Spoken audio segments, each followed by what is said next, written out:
Bonjour à tous, donc Patrick Rougeau du CERIB. Donc avec Jonathan et Véronique, on va vous présenter les travaux du GT3 et puis aussi les suites à travers un groupement d'intérêt scientifique. Alors les objectifs du GT3 étaient au nombre de 4 finalement. Donc tout d'abord définir un programme expérimental, un plan d'expérience qui permettrait in fine de définir une méthodologie pour insérer l'approche performantielle dans le contexte normatif. Donc c'est un travail qui a été réalisé en particulier par Olivier Collin et Emmanuel Rosière. Ensuite, il y a eu un gros travail de fait piloté par Jonathan Menu sur l'exploitation de la base de données. Donc là, je présenterai pas, on ne va pas présenter tous les résultats, bien sûr, hein, mais vous allez retrouver toutes ces infos dans le livrable du GT3 qui doit faire 175 pages.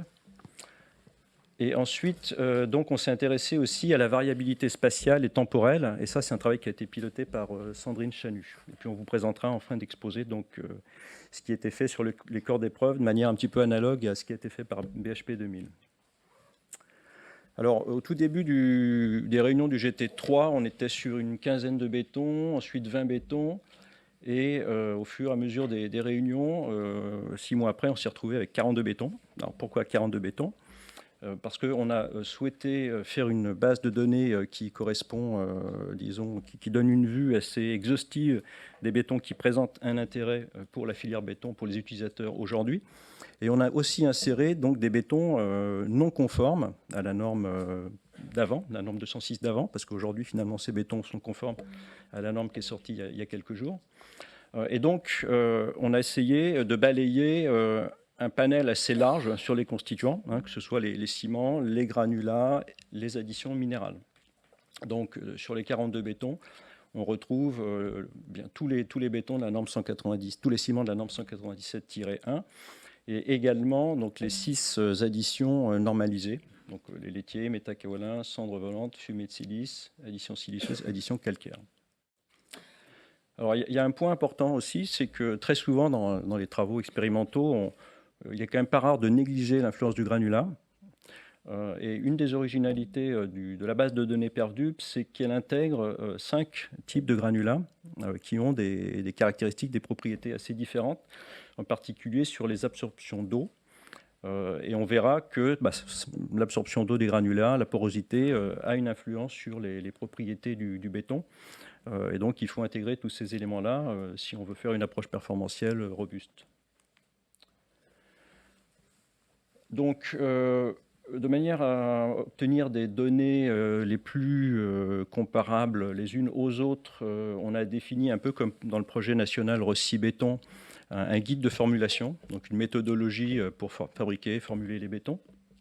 Donc, les bétons ont été fabriqués pour la plupart par 4 laboratoires, donc Vinci, Bouygues, Lafarge-Holcim et le CERIB, selon donc des protocoles bien établis. Et on a visé pour tous les bétons une classe d'affaissement qui présente un intérêt pour les utilisateurs finaux, bien sûr, hein, donc de l'ordre de 18 cm. Ces bétons ont été caractérisés à l'état frais, bien sûr, donc l'affaissement, la masse volumique, la teneur en air. On a fait des caractérisations exhaustives du point de vue de la résistance mécanique à la compression. Et puis, on a regardé, bien sûr, de très très près les propriétés de durabilité en utilisant donc, les modes opératoires qui ont été présentés précédemment.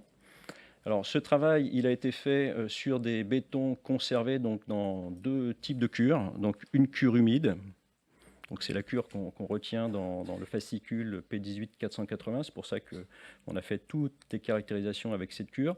Et on s'est aussi posé la question, là aussi pour faire le lien avec ce qui pouvait se passer in situ et les ouvrages anciens, notamment présentés par Bruno. Donc on a regardé aussi pour quelques propriétés, donc l'influence de la cure sèche. Et la cure sèche qui a été retenue dans le projet national Perdup, donc c'est la classe numéro 2 de la norme 13670, donc 35%, une résistance au démoulage égale à 35% de la résistance à 28 jours.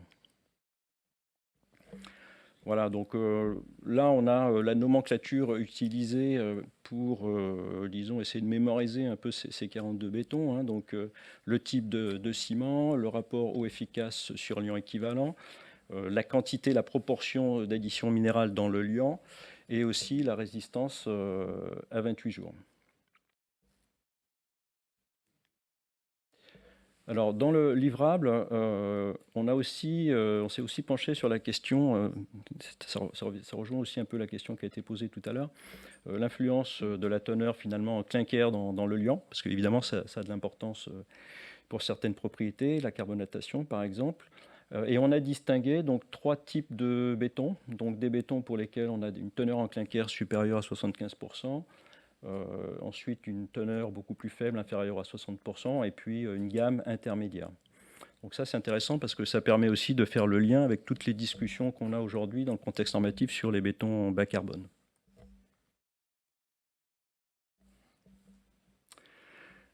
Donc là, je vais présenter, je vais illustrer un petit peu quelques résultats, hein, sans entrer dans le détail.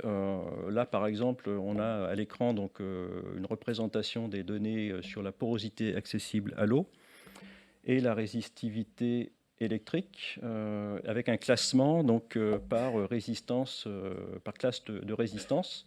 Donc ce qu'on voit, c'est que pour une classe de résistance donnée, il y a une dispersion qui est importante, parce qu'on n'a pas les mêmes natures de liant, on n'a pas forcément le même rapport eau efficace sur liant total, et puis on n'a pas non plus les mêmes granulats. Par contre, on a quand même une tendance, diminution bien sûr de la porosité avec l'augmentation de la résistance mécanique à la compression. Donc là, on a l'écart entre le maximum et le minimum des valeurs observées, des notions un peu statistiques, avec des fractiles à 25 et 75%. La croix, c'est la valeur moyenne et le 13, c'est la valeur médiane. Donc pour la résistivité, là aussi, on a des classes de résistance, en particulier pour les classes les plus élevées, où on a une dispersion. Mais c'est un résultat attendu, parce que le paramètre dépend beaucoup de la taille des pores, donc de la nature du liant. Mais globalement, on a une augmentation quand on se déplace vers la droite. Donc, on a fait un travail similaire sur les autres propriétés de durabilité. Donc, on retrouve dans la démarche du fascicule P18480, donc le coefficient de diffusion des ions chlorure, avec une tendance à la baisse, évidemment, quand on diminue la porosité et quand on augmente la résistance mécanique à la compression. Et puis, une allure voisine lorsqu'on est sur la carbonatation accélérée. Alors, ce n'est pas forcément aussi simple pour la perméabilité, un petit peu comme pour les ouvrages anciens. Là, on s'aperçoit que on a une tendance qu'il n'est pas facile forcément d'interpréter, donc sans doute en lien aussi avec des problématiques de fissuration des éprouvettes quand on sèche comme ça à 105 degrés. Donc c'est une des raisons pour lesquelles on n'a pas retenu la perméabilité au final dans la méthodologie. On a trouvé plus pertinent de retenir d'autres propriétés comme la migration des chlorures, la carbonatation accélérée. Alors, sur ce graphique, on voit aussi l'influence des granulats. Donc là, vous avez la porosité accessible à l'eau, le coefficient d'absorption d'eau. Donc les deux paramètres déjà sont corrélés. Parce que finalement, la différence entre les deux, si on divise, on a à peu près la masse volumique du béton. La porosité, c'est une proportion volumique. L'absorption d'eau, c'est une proportion massique. Ce qu'on voit aussi, c'est que quand on se déplace vers la droite, on retrouve bien entendu des bétons pour lesquels on a des granulats les plus poreux.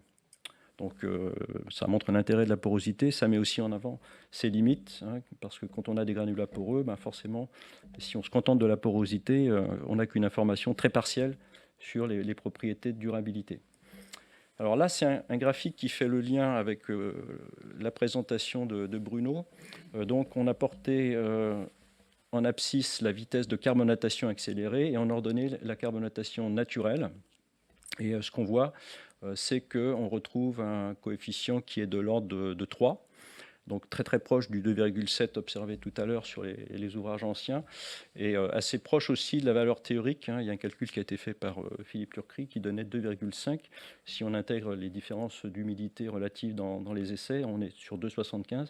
Donc on a globalement un coefficient 3 qui tient bien la route. Alors bien sûr, tous les points ne sont pas sur la droite.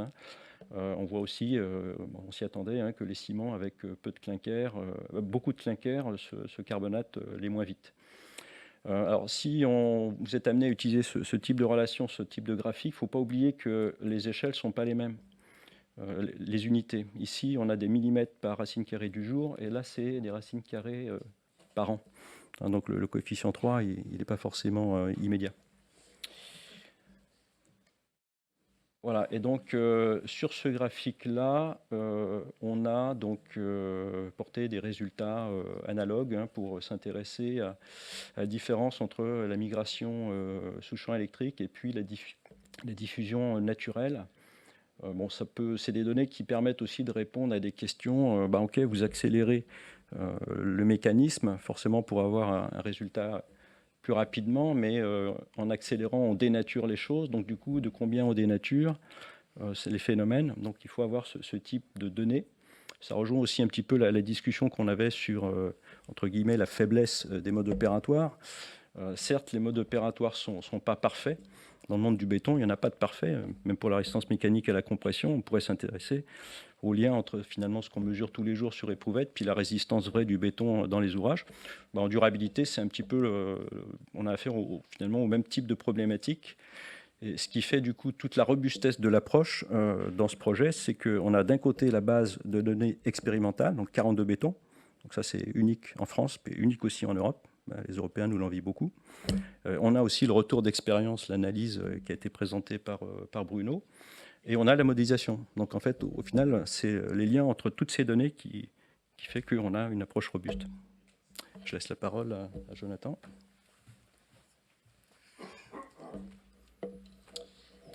Parfaite transition du coup. Je vais vous présenter moi la manière dont on a utilisé les résultats des 42 bétons pour contribuer à définir les valeurs seuil des indicateurs qui ont été retenus dans l'approche P18-480. Donc pour rappel, effectivement, c'est une contribution de 3 méthodologies, les ouvrages anciens qu'on a vus tout à l'heure avec Bruno et Mickaël, la modélisation qui sera présentée cet après-midi et les 42 bétons. Donc là, c'est la répartition par classe de résistance mécanique des 42 bétons. Encore une fois, on montre que on a balayé une large gamme de classes de résistance mécanique dans la base de données. Alors, pour pouvoir définir des seuils à partir des 42 bétons, par classe d'exposition, par type d'exposition, il a fallu retenir une population de béton.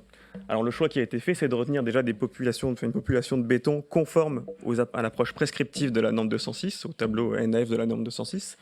Et pour avoir des bétons représentatifs de chaque classe d'exposition, on a retenu, pour des durées de vie de 50 ans, la classe de résistance mécanique minimale de la norme 206 et 2 classes de résistance au-dessus.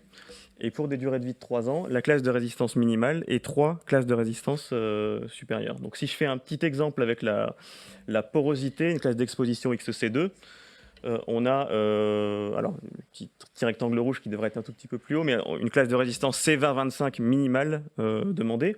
Donc on a retenu dans la base de données pour XC2 les classes de résistance mécanique des bétons conformes à XC2 et de classes de résistance C20-25, C25-30 et C30-37.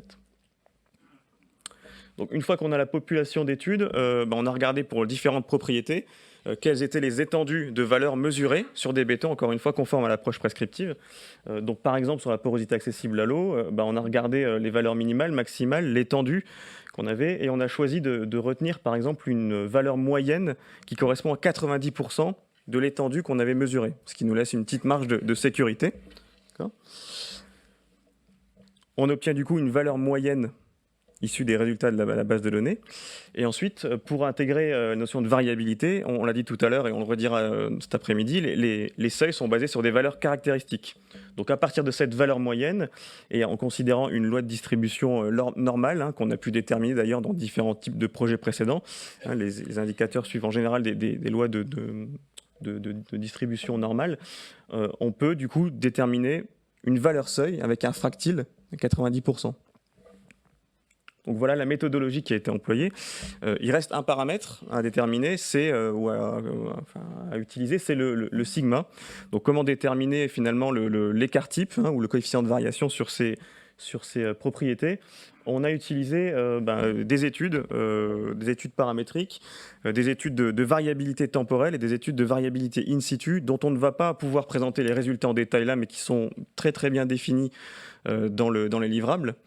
Donc études temporelles réalisées sur un an de production et variabilité in situ à la fois sur des maquettes mais aussi sur des ouvrages réels. Donc tous ces éléments-là nous ont permis de définir des coefficients de variation avec des valeurs forfaitaires à retenir. Du coup, avec ces coefficients de variation, donc mesurant encore une fois sur plusieurs ouvrages, on a pu définir une valeur forfaitaire d'écart type pour pouvoir poursuivre l'analyse.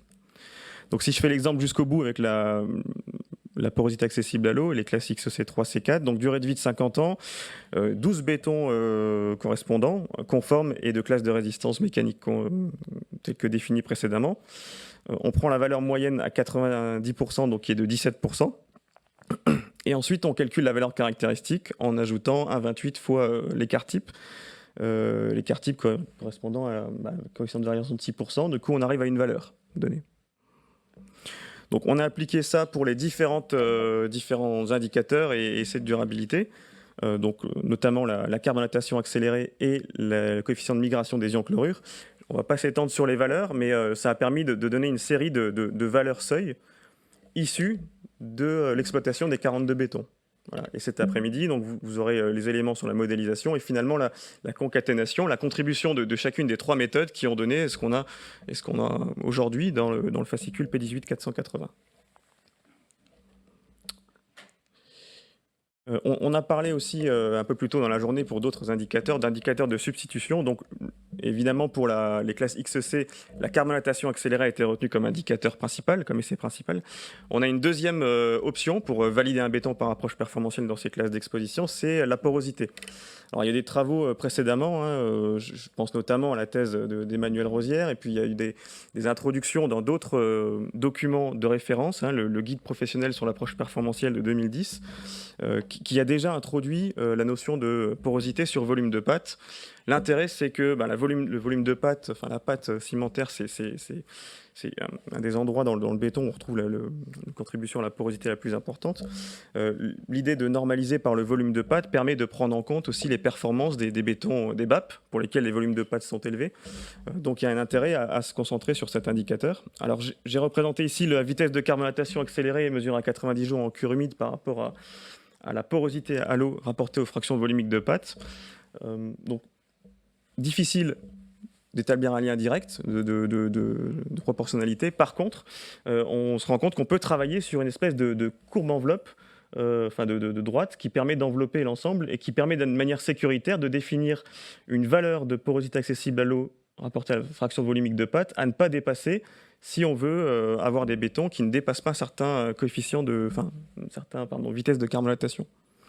Donc en faisant ce travail et en se basant sur les vitesses, j'anticipe un petit peu sur les vitesses qui sont retenues, mais sur les vitesses qui sont retenues dans le fascicule, on aboutit du coup à un critère, on va dire, simplifié de porosité sur fraction volumique de pâte à ne pas dépasser. Et c'est le critère numéro 2 qui est retenu dans le fascicule 18480.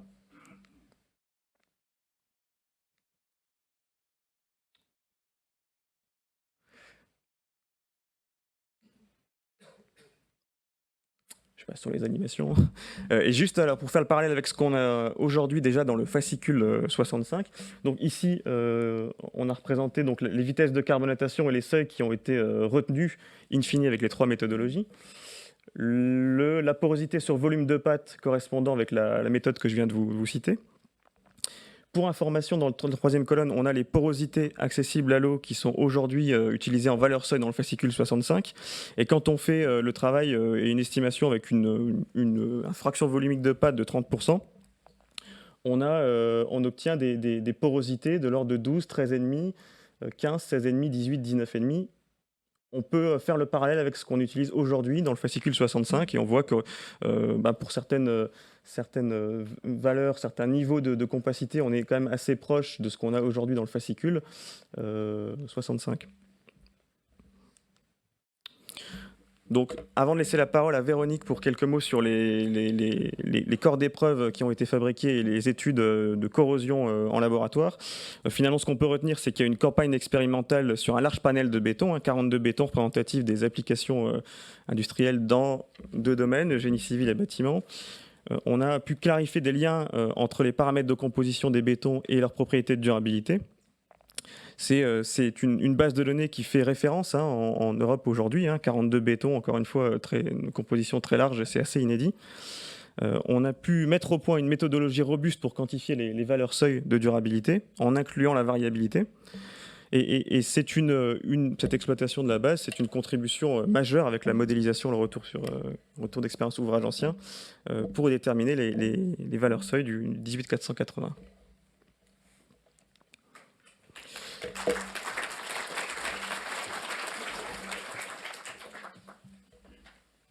Bonjour à tous. Donc Véronique Bouteiller de l'Université Gustave Eiffel. Alors j'interviens aujourd'hui en tant que speaker, mais c'est en tant également que représentante de l'ensemble des partenaires là, sur ces 2 études que je vais vous présenter. Donc qui portent sur des corps d'épreuve. L'innovation, on a beaucoup parlé de béton performant. Et il faut aussi que ces bétons, qui sont, je rappelle, bétons armés, soient performants d'un point de vue de la résistance à la corrosion des aciers. Et c'est pour ça qu'on a lancé dans le cadre de ce GT donc 2 études. Une qui porte sur la vitesse de corrosion en fonction de la formulation du béton et de son environnement, dans lequel on s'est intéressé à 3 formulations sur les 42, B01, B04 et B31.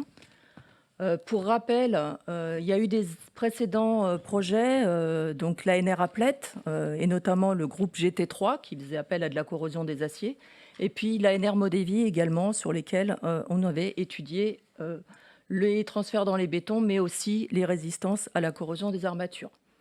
Donc les objectifs, c'est évaluer la cinétique de corrosion et la fissuration du béton. Et puis l'étape suivante, c'est simuler, modéliser et prédire. Donc dans l'étude qu'on appelle classiquement prisme, on a fabriqué plus de 600 prismes. Donc c'est de l'échelle centimétrique, parce qu'effectivement les lois d'échelle sont très importantes. Et puis 2 types de contamination, soit les ions chlorure, soit la carbonatation. Des expositions qu'on a qualifiées de contrôlées, donc au laboratoire, avec température et humidité relative que l'on connaît et que l'on maîtrise. Des conditions vieillissement naturel extérieur et conditions également extérieures, mais cette fois-ci en milieu maritime. Et ce qui nous intéresse, c'est l'évolution dans le temps, puisque l'on sait, quand on fait du diagnostic de corrosion, c'est sur 10-20 ans. Alors, quelques illustrations ici. 2 études par contamination, donc lésion chlorure sur la gauche et la carbonatation plutôt sur la droite, avec un nombre d'essais très conséquent au sein des 3 labos, Univefel, LASI et CERIB. Donc là, les enceintes climatiques, ici, des chambres climatiques avec solution saturée. Tout à l'heure, il y a eu des questions là-dessus. Vous avez ici la représentation des prismes avec déjà quelques résultats. Par exemple, ici, c'est un prisme qui est déjà fissuré.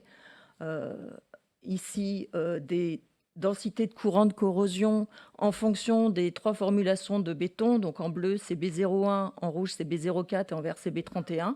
Et on voit déjà des résultats au bout de 24 mois. Au milieu, toujours en chlorure, mais cette fois-ci en zone de marnage, donc de la part du LASI, avec notamment une pénétration aussi des ions chlorure assez importante dans certaines formulations au bout de 2 ans. Et puis à droite, donc les essais de carbonatation, avec donc là autant en contamination chlorure, soit il y en avait dans le béton, soit on les apporte en zone maritime. Autant la carbonatation, il a fallu carbonater les 3 formulations. Et la B31 est encore en cours de carbonatation notamment. Donc à chaque fois, derrière, on va faire des essais donc de durabilité, transfert béton et des essais de diagnostic de corrosion. Alors, l'autre étude, c'est le suivi de la durabilité du béton et de la corrosion des armatures en béton, donc armé, en conditions de vieillissement naturel cette fois-ci, et en environnement urbain ou marin. Donc là, les objectifs sont supérieurs à ceux d'avant. Avant, on est quand même sur une échelle centimétrique. On est plus dans un cadre labo ou vieillissement naturel, mais à l'échelle d'un matériau. Là, on est plus sur de la durabilité du béton d'enrobage, sur de la cinétique de corrosion d'armature, à la fois avec du contrôle non destructif et à la fois avec du contrôle de capteurs, donc en monitoring.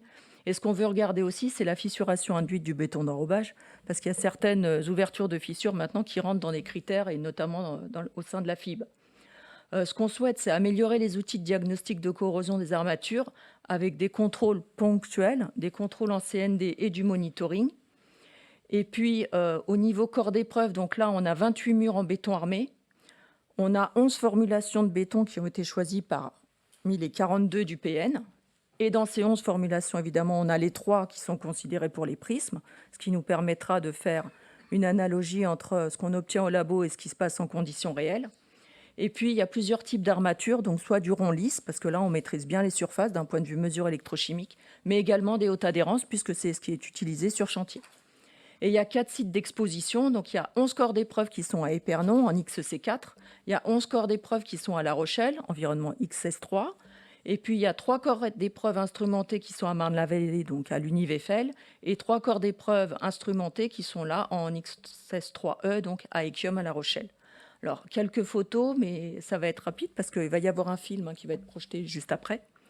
Donc là, juste pour vous quand même préciser ce qui est un élément structurel, on a fait donc, c'est un élément qui fait à peu près 600 kg, il y a des dénominations, mais il y a aussi des puces RFID qui sont introduites à l'intérieur. On a 2 faces avec un enrobage ici de 10 mm et de l'autre côté de 20 mm pour avoir des résultats, pas dans 20 ans, mais déjà. Enfin, à signaler qu'on a déjà des résultats au bout de 2-3 ans, donc on est assez satisfait.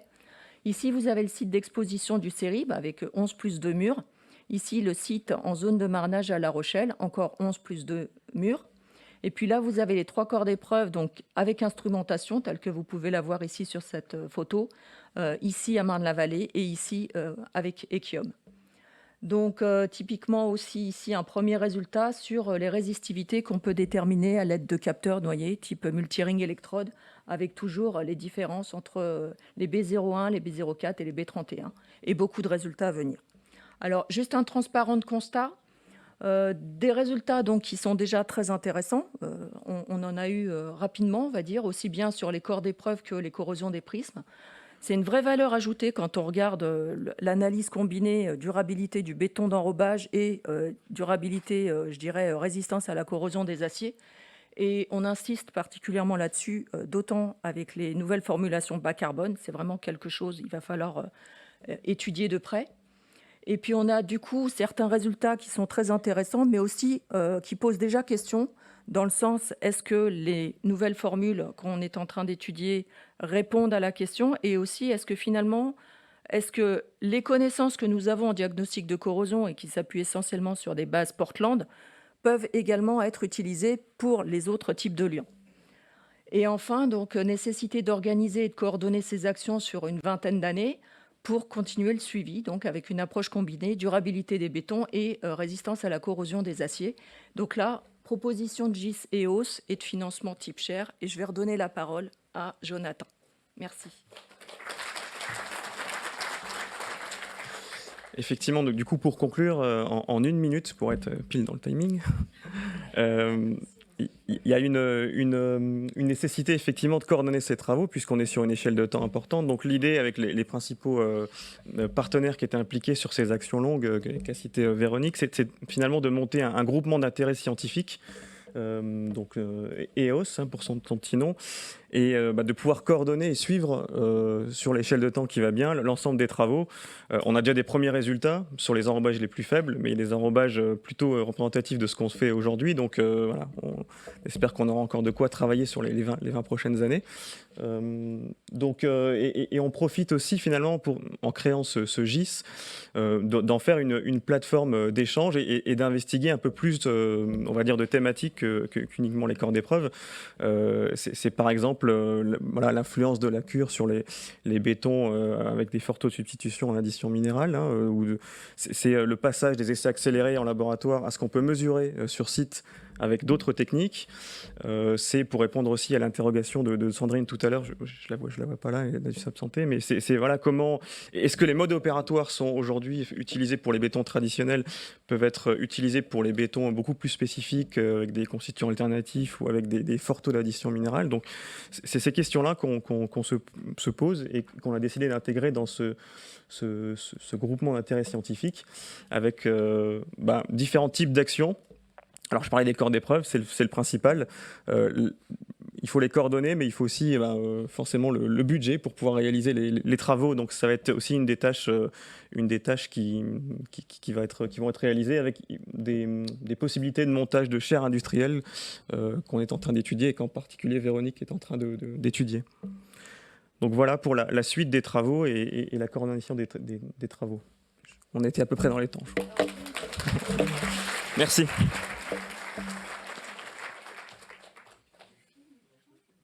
Tout de suite ? On fait le film avant les questions. Très bien. Donc un petit film pour multiplier un petit peu, diversifier les supports de présentation qui va vous être proposé quelques minutes. Après, on pourra passer à la séance de questions et je sais que les estomacs sont impatients de la pause.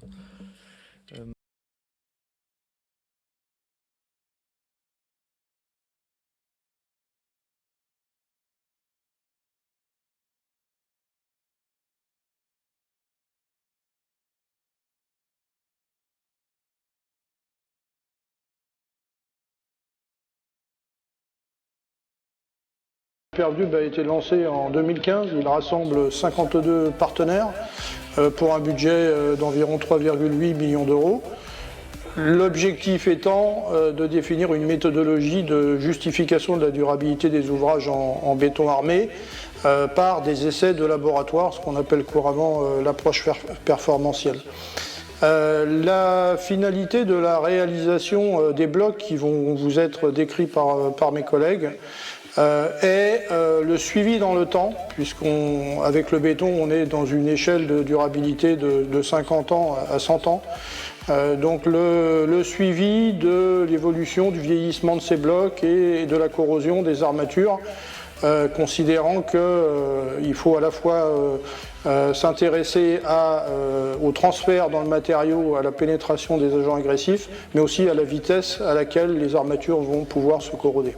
Dans le cadre du projet national PervDub, dont l'objectif est de déployer l'approche performantielle de la durabilité, un groupement de laboratoires composé du LRMH, de l'Université Gustave Eiffel, du LASI, de Vinci Construction et du CERIB a réalisé dans les locaux du CERIB 32 corps d'épreuve en béton armé.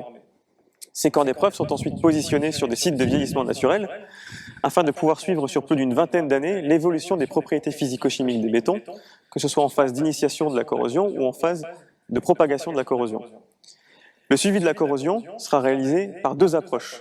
Une première approche qui consiste à réaliser des mesures non destructives sur des parements, et une deuxième approche qui consiste à recueillir des informations qui seront envoyées par des capteurs noyés dans les corps d'épreuve. Pour étudier donc la durée de vie des structures en béton armé, aussi bien en connaissance qu'en prédiction, on va utiliser des capteurs. Donc des capteurs soit noyés dans le béton, soit en réservation. Et on va les positionner en fonction de deux paramètres, donc l'enrobage béton, qui est une profondeur entre le parement et les armatures, et le deuxième paramètre, c'est évidemment les treillis d'armature ici et les armatures individuelles ici. On commence par couler le béton dans la semelle du corps d'épreuve, puis on remplit la paroi verticale. Les opérations de vibration sont minutieuses, car il ne faut pas que l'aiguille vibrante entre en contact avec les capteurs noyés. La composition des bétons des corps d'épreuve se distingue par des natures de ciment différentes et différents niveaux de compacité. Ces deux paramètres de composition jouent un rôle important dans la phase d'initiation de la corrosion, c'est-à-dire au moment où les espèces agressives, que ce soit le dioxyde de carbone ou les ions chlorure, pénètrent dans le béton d'enrobage, mais également sur la phase de propagation de la corrosion. Une partie de ces 32 corps d'épreuve est conservée sur un site soumis à la carbonatation naturelle des bétons. C'est le cas de ces corps d'épreuve sur le site de vieillissement naturel du CERIB, et c'est également le cas des corps d'épreuve qui sont conservés à l'Université Gustave Eiffel. Une autre partie de ces corps d'épreuve est conservée à La Rochelle, au pied de la tour Saint-Nicolas, et sur un site d'Echium, dans les environnements maritimes riches en ions chlorure. Nous sommes ici à La Rochelle, à côté de la tour Saint-Nicolas. Au pied de la tour Saint-Nicolas se trouve un site exceptionnel pour la recherche sur les matériaux cimentaires. En effet, d'après les archives municipales, les premières éprouvettes auraient été déposées ici en 1856 pour tester les premiers ciments, c'est-à-dire les ciments inventés par Louis Vicat. En 2020, les corps d'épreuve du projet PervDub ont été déposés. On espère réaliser sur une vingtaine d'années un suivi de cette propagation de la diffusion des ions chlorure au moyen de carottages qui sont réalisés par exemple tous les ans. Et également tous les ans, des suivis non destructifs de la corrosion vont être réalisés sur le site. Nous allons retrouver sur le site toute l'équipe qui va vous donner quelques explications sur ces mesures non destructives.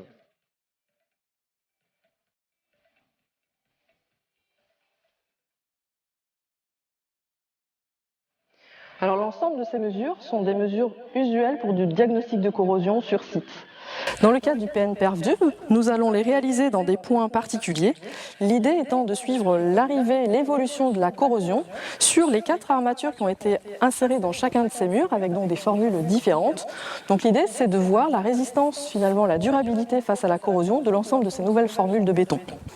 Alors l'ensemble de ces mesures, on va également les comparer aux résultats qu'on va obtenir avec les capteurs qu'on a noyés dans le béton, dans l'autre série de dalles, pour mesurer la résistivité dans le béton, qui est la méthode dite du disque. Alors l'essai consiste à se connecter à une armature, puis à utiliser cette sonde qui contient une électrode de référence au cuivre, sulfate de cuivre. Donc on humidifie notre éponge, qui est en bout de sonde, et on vient la poser à la surface, puis on lance la mesure. Alors ce qu'on va réaliser là encore, c'est une cartographie de résistivité. Donc on va faire une mesure à gauche de l'armature, au centre de l'armature et à droite de l'armature. Et on va rechercher des zones de gradient à faible résistivité qui vont être les zones où le risque de corrosion est le plus important. Et ensuite, on va venir faire une dernière mesure, qui est une mesure de résistance de polarisation, qui va nous indiquer la vitesse de corrosion de l'armature. L'essai consiste à se connecter à une armature, puis après avoir humidifié le mur, on va apposer une éponge humide et on va venir avec cette sonde injecter un courant par le point central et ensuite on va mesurer la résistance de l'armature à cette polarisation, à cette injection de courant. Le suivi de ces 32 corps d'épreuve sera réalisé au sein d'un GIS, un groupement d'intérêt scientifique, qui va réunir l'ensemble.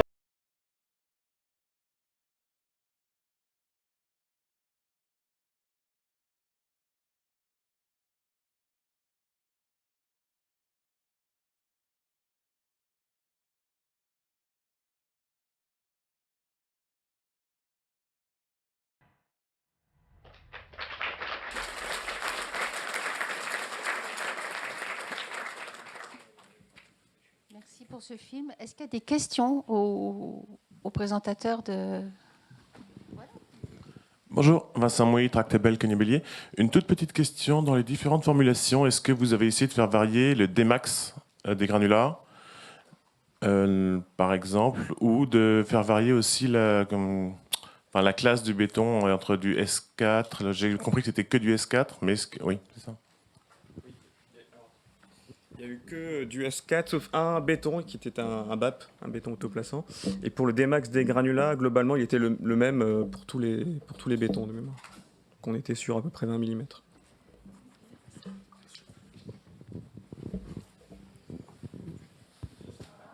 Bonjour, Ndiaye Khadim, maître de conférence à CICRC Paris Université. Merci pour la présentation. J'ai une question concernant la méthodologie de mesure de profondeur de carbonatation. Parce qu'on sait que phénylphthaléine, ça fonctionne bien avec tout ce qui est ciment Portland, mais tout ce qui est alcali activé, cendre volante ou métakaolin, on sait qu'il peut y avoir des problèmes avec cet indicateur-là. Enfin, on risque de ne pas avoir quelque chose. On sait bien que sur tout ce qui est alcali activé, ou des mesures de pH, parce qu'on sait qu'il peut y avoir une carbonatation sur les matériaux comme l'alcali activation de métakaolin, mais le pH reste haut. En fait, on peut avoir des pH qui sont supérieurs, bien supérieurs à 10, et que les aciers peuvent ne pas être dépassivés, on va dire. Et concernant, on va dire, globalement, quelle méthode vous avez utilisée pour ces genres de matériaux? Alors, ça rejoint la question de ce matin. Hein. Alors, finalement, dans le PN perdu, on s'est concentré sur des constituants traditionnels. Donc, on n'a pas, par exemple, de formule de béton avec l'étier activé. Et on sait que là, dans ce cas-là, la phénylphthaléine reste l'indicateur principal et de référence pour mesurer la profondeur. Par contre, effectivement, c'est ce que je disais aussi tout à l'heure, des objectifs ou des choses qui restent à regarder pour les bétons un peu plus spécifiques, hein, les nouveaux bétons, les bétons avec un constituant alternatif, c'est est-ce que les modes opératoires qu'on a aujourd'hui et qui on a de manière robuste définie dans le PN pour les bétons traditionnels restent applicables pour ce type de béton. Donc ça fait partie des questions à se poser. Mais dans le cadre du PN, on est resté sur des constituants traditionnels. Excusez-moi, je vous remercie pour cette présentation assez riche, mais je reviens au paramètre 1,28, le coefficient 1,28 que vous avez trouvé. Quand même assez précis, hein, 1,28, c'est pas 1,30. Est-ce qu'on a, pour confirmer que ce paramètre qu'il faut être ancré en dur, qu'on puisse l'utiliser partout, ou est-ce que vous pouvez être amené à dire ça dépend du type d'ouvrage, ça dépend, en fait, le pondérer par rapport à d'autres paramètres, parce qu'une fois que c'est écrit, après, on va l'utiliser. Alors, le 1,28, c'est issu des coefficients à la table de Student. C'est un coefficient qui est tabulé, qu'on a utilisé pour passer d'une valeur moyenne à une valeur caractéristique. Mais ensuite, quand vous allez utiliser l'approche performantielle, les valeurs qui sont dans le 18480 sont des valeurs caractéristiques. Donc, il n'y a plus besoin d'utiliser ce 1,28. Il reste quand même aussi à utiliser sur une partie de la méthodologie, mais ça correspond à un facteur qui se trouve dans la table de Student et qui permet de calculer une valeur caractéristique avec un fractile de 90%. Donc ça, c'est une fonction mathématique, en fait. C'est une fonction mathématique. C'est une analyse statistique, passer d'une moyenne à une caractéristique. Okay, ça, je l'ai passé. Merci beaucoup de le préciser. Merci. Sylvaine Vigée, Guillaume Béton. Là. J'avais une petite question concernant la porosité des granulats. Donc on parle de l'absorption des granulats et de l'impact que ça a sur l'indicateur de porosité. Et on a parlé aussi de la pondération possible de la quantité de pâte, finalement, dans un béton, aussi sur la porosité. Est-ce qu'on sera en mesure de distinguer, finalement, l'impact de la porosité, qu'elle soit induite des granulats ou de la pâte de ciment dans le béton, sur les indicateurs de durabilité ou sur, finalement, la corrosion des armatures ? Parce que voilà, si on a un seuil à ne pas dépasser de 14 ou de 15%, on peut être très rapidement impacté par des granulats qui auraient une absorption de 4% ou 4,5%, voilà, assez élevée. Et est-ce que ça a un impact aussi important que la porosité induite par la qualité de la pâte de ciment ? C'est aussi ce qui génère en fait la dispersion qu'a montré Jonathan là, sur la corrélation, ou en tout cas les correspondances qu'on essaie d'établir entre carbonatation accélérée et porosité. Et si on a des granulats qui présentent une certaine porosité, on ne pourra sans doute pas utiliser les indicateurs de porosité. Il faudra plutôt aller sur des mesures de vitesse de carbonatation accélérée.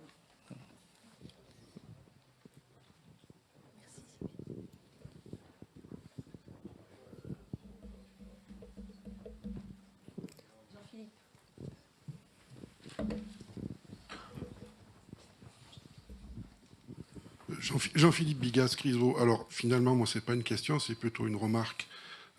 On a eu des exposés très intéressants depuis ce matin.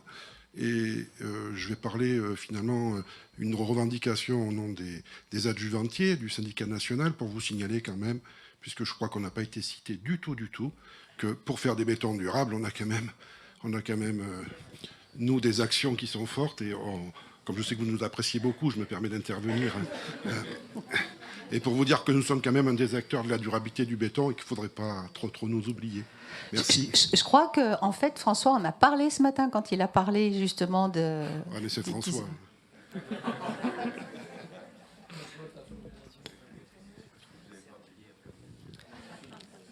Pour revenir sur le passage de valeur en fait, moyenne à valeur caractéristique, donc le fameux 1,28, donc c'est une formule mathématique, 90%, enfin tout ce qu'on veut. Ce qui est important, c'était ce que vous avez établi là, les sigma, en fait, les écarts-types. C'est pas des écarts-types qu'on réévalue à chaque fois. En fait, c'est vraiment l'objet de l'étude qui a été obtenue ici. Donc il faut bien utiliser ça dans le calcul. On fait pas c'est pas on fait une série d'éprouvettes, on regarde l'écart-type qu'on obtient. Il y a de la réflexion et de la logique intellectuelle derrière. Oui, alors pour définir, c'est la méthodologie qu'on a utilisée pour définir les valeurs seuil, mais je pense qu'elle va vous être présentée cet après-midi. Il y a quand même une utilisation d'un écart-type, parce que quand on va en épreuve d'étude qualifier un béton, on va obtenir des valeurs moyennes, et il y a une méthodologie avec 1,28 fois l'écart-type, 1,5 fois l'écart-type, parce qu'il y a je ne rentre pas dans le détail, ça vous sera présenté, il y a une marge de sécurité.